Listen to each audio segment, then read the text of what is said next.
Իսկանդարյան, Արցախի թեմի տեղահանվելուց հետո Արցախի թեմի առաջնորդ Հովհաննես Սրբազանը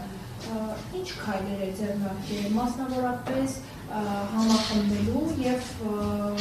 թեմի տեղահանվելուց հետո բազմաթիվ, այսպես ասած, ակցիաներ, հավաքներ են եղել նույն ձեր հետ վրան, երբ որ տեղադրվեք Ազատության հրապարակում, Հովհաննես Սրբազանը ինչպես էր արձագանքում դրանց, կողմ էր, դեմ էր, ինքը ինչ էր առաջարկում ընդհանրապես։ Նախկինում եւս հնարավորություն եմ ունեցել հանդիպելու Սրբազանի հետ, քննարկելու տարբեր հարցեր, կարող եմ միայն ասել, որ հիմա տեսնում ենք 180 աստիճանի փոխված Սրբազան։ Այսքանը կարծում եմ մեր հայրենակիցների համար պարզ է։ Հնարավորություն չեմ ունեցել հանդիպելու եւ պարզաբանելու ինչն է պատճառը, բայց չգիտեմ, չեմ ցանկանում ենթադրությունների դաշտ մտնել, միայն կարող եմ ասել իր այսպիսի պահվածքը խորը ցավ է պատճառել 100,000-ից ավել մեր հայրենակիցների։ Բայց ինքը որպես թեմի առաջնորդ ինչ քայլեր էր փորձում անել, որ հիմա հայրենական աստիճանով փոխվելու։ Նախկինում ամենայն դեպս որոշ աշխատանքներ կատարվում էր, ինչքանով որ ես եմ տեղեկացված, փորձում էր պահել թեմա, հանդիպումներ էր ունենում ծխական համայնքի հետ, բայց այնինչ ունենք այսօրվա իրականության մեջ, նշեցի, որ 180 աստիճանի տակ փոխված է։ Անակնկալ էր ձեզ համար, կամ միայն ոչ միայն ձեր շրջապատի արցախցիների համար նրա այդ 180 աստիճան փոխվելը եւ կաթոլիկոսի պաշտպանումը, հիշում եմ Փաշինյանին, ինչպես էր քննադատում նա Արցախի հանձնման միակ մեղավորը, հայտարարություններ ինքն է արել, այո, Սրբազանի ժամանակ։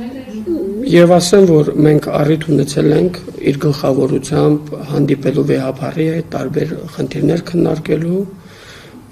միգուցե իրեն ճանաչող անձանց համար սա անակնկալ չէր, բայց ինձ համար ես ամեն դեպքում չէի սպասում։ Ի վերջո կաթոլիկոսն էր, չէ՞, որ միակ կառույցը, որ Արցախից պահպանվում է, դա Արցախի թեմն է եւ բոլոր քահանաներ աշխատանք են ունեցել, տարբեր թեմերում տեղավորվել են։ Ձեզ համար չգիտեմ, դուք պատճառ գտել եք, թե ինչը կարող է լինել, պրոբլեմատ կա, գուցե ինչ-որ մի բան կա, ինչու հանկարծ նա այդպես փոխվեց։ Քանի որ առիթ չեմ ունեցել իր հետ հանդիպելու, ճիշտ չի լինի եւս մեկ անգամ նշում եմ ենթադրություններ անելը, ճիշտ եք նշում, որ կաթողիկոսը ամուր կանգնած է եւ արցախցիների եւ Արցախի իշխանությունների կողքին մենք մեր զորակցությունն ենք հայտնում եւ պատրաստ ենք ցանկացած իր կոչով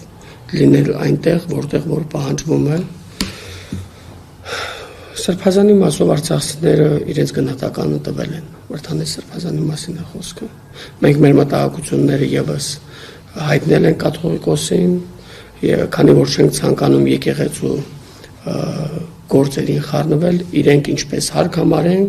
մեզ համար ընդունելի է։ Դուք եք պահանջել, որպեսզի կարգավորվի։ Մտահոգությունները դա նկատի ունեն։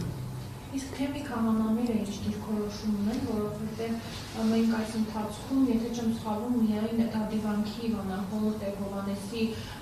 կարծիքն եք լսել, որը ի պաշտպանություն Ռեհապար Հայրապետի է հանդես եկել, մյուս քահանաների մասով մինչև այդ որևէ դիրքորոշում։ Տեր Հովհաննեսը ամուր կանգնած է եւ կարծում եմ պետք է համախմբել, սա իմ անձնական կարծիքն է նրա շուրջ։ Չեմ կարող ասել, սա չընկալվի որպես մտահոգություն բոլոր այն քահանաների վերաբերյալ, ես բավականին երկար ժամանակ է Տեր Հովհաննեսին ճանաչում եմ եւ վստահ եմ, որ նա ունի այդ կամքը եւ միջև վերջ կանգնելու է վեհապարի կողքին։